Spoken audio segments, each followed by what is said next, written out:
علی گڑھ مسلم یونیورسٹی کے صدی سالگرہ کے موقع پر مہمان خصوصی وزیر اعظم نریندر مودی نے خطاب کرتے ہوئے کہا کہ ان کی حکومت بلا تفریق تمام شعبے اور غریبوں کی بہتری اور ترقی کے لیے جد و جہد کر رہی ہے۔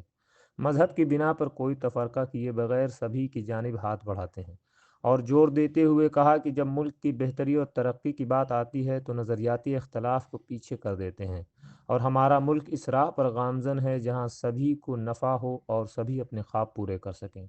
انہوں نے آگے کہا کہ ہمیں چاہیے کہ ہماری آرزوئیں ملک کے مفاد کے ساتھ تال میل میں ہوں، چاہے ہم کسی بھی مذہب میں پیدا ہوئے ہوں۔ انہوں نے اے ایم یو اور اس کے سابق طلاب کی ہندوستان کی ترقی اور عزت کے لیے کاموں اور دنیا بھر میں نمائندگی کی تعریف کی، اور اس جامعہ سے پیدا ہوئے تمام آزادی کی جنگ میں شامل لوگوں کو خراج عقیدت پیش کیا، اور طلاب سے ان کے بارے میں تحقیق کرنے کی نصیحت کیا تاکہ ان کی قربانیوں کو عام کیا جا سکے۔ آگے کہا کہ ملک کی ترقی کو صرف سیاست کے چشمے سے نہیں دیکھنا چاہیے، ہمیں اپنے نظریاتی اختلاف کو درکنار کر کے